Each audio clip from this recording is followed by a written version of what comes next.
Hello, everyone, and welcome back to Queen Elizabeth, A Day in Her Life. In our last episode, the Princess Alexandra, we saw how close she was to her children, and especially her two sons. The sons didn't seem to mind her being overly loving. They felt the same way about her. So let's see what's going on today.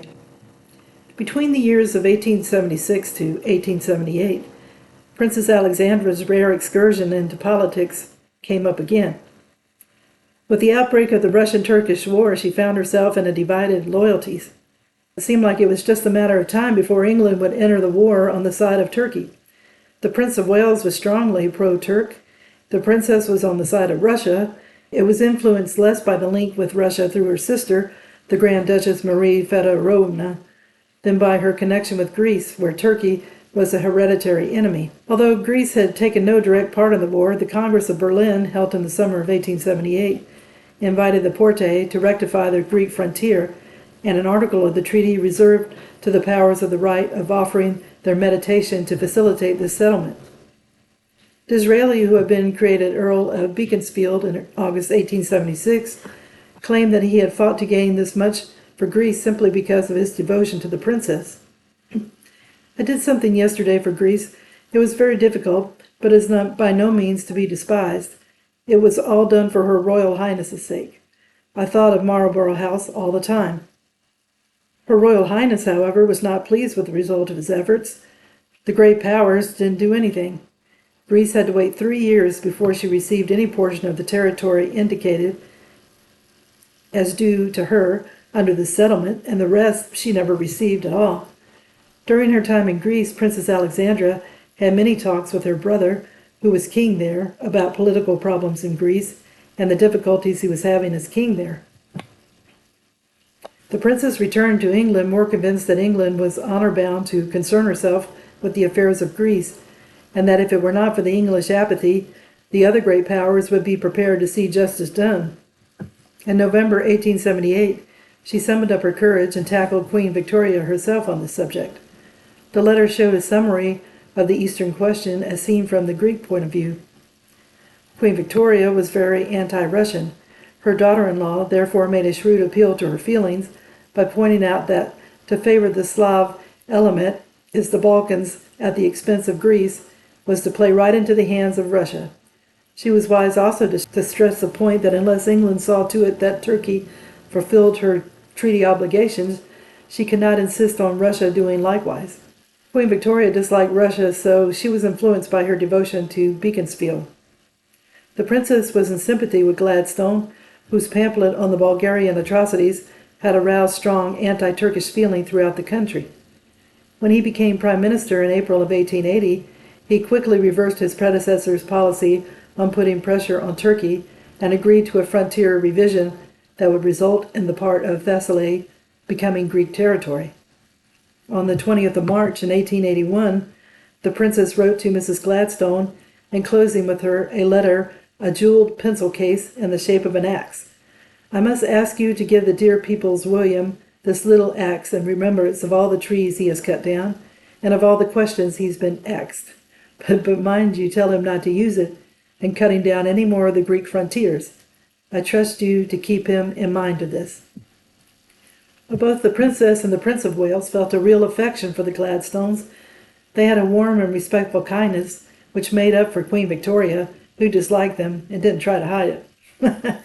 In November of 1880, the Gladstones spent a happy weekend at Sandringham, and Mrs. Gladstone remarked on the wish to make their guests happy and the absence of much form or ceremony.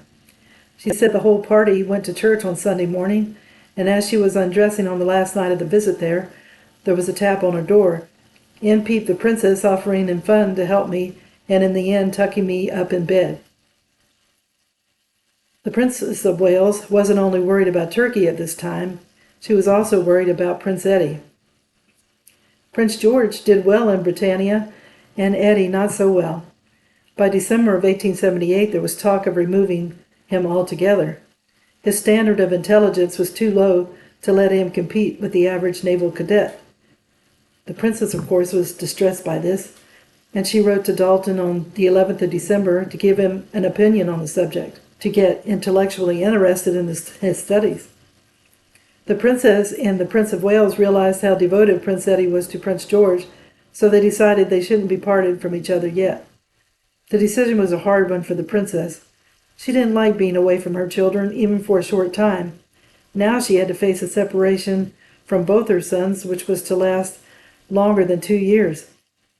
Before starting on their main voyage, which would take them to Australia, China, and Japan, the two princes sailed in September 1879 on a 7-month cruise to the West Indies.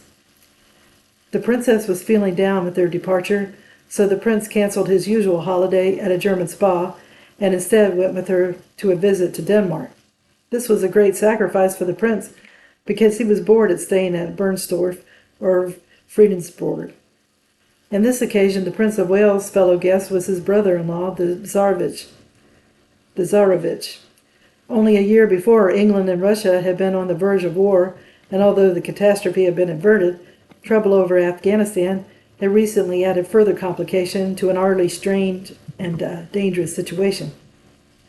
The princess was devoted to her brother-in-law, and she remained convinced that he liked the English, but Digden Broben, looking at the interplay of affection, patriotism, and self-interest, believed that the Tsarevich liking wasn't for the English as a nation, but his attractive sister-in-law, who was English. Tsarevich was happy to spend his holidays in the quiet family circle at Bernstorff. His enormous bear-like figure dwarfed the short and chubby Prince of Wales, with whom he didn't have much in common. For the prince, he was happy to return to Sandringham, but the princess found the house empty without the two boys.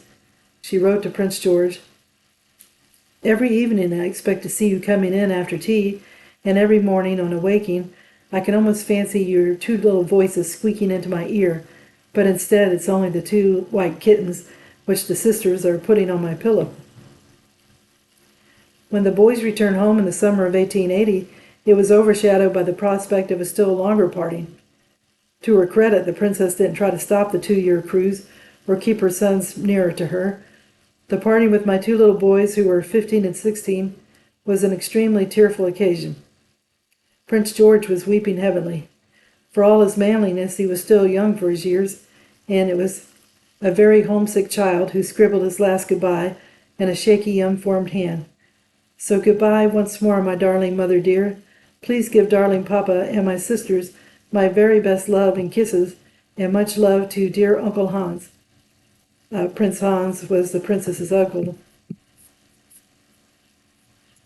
He then concludes with, "So goodbye, darling mother dear, dearest Papa and sisters." While the boys were away on this cruise on board the HMS Pachante, the princess more or less regularly wrote to Prince George and also to Prince Eddy.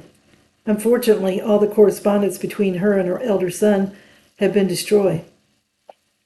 Her letters to Prince George may have been sentimental, but they were also gay, warm-hearted, and completely unaffected. Prince George himself described his mother's style exactly when he wrote to her.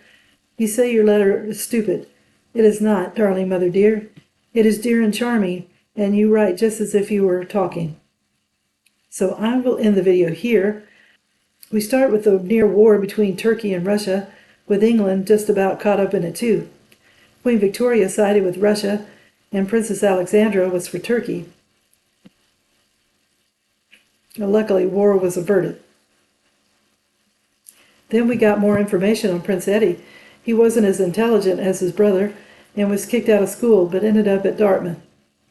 The Prince and Princess of Wales decided to let Prince Eddy go with Prince George on his sailing adventures as a Navy cadet. And I wish the letters between Prince Eddy and Princess of Wales hadn't been destroyed, so we can see how she interacted with him. I am sure, though, she probably was as close to Prince Eddy as she was to Prince George, maybe even closer, since he was her eldest child and he had learning problems. Well, I hope you enjoyed the video, and if you haven't subscribed, if you could do so, it would help the channel to grow, as well as giving it a thumbs up. It's all a great help. And if you haven't clicked on the notification bell, if you could do that, it lets you know when a video is posted. More importantly, I want to wish everyone a good day, and tune in again soon for another episode of Queen Elizabeth, A Day in Her Life. Thank you. Bye.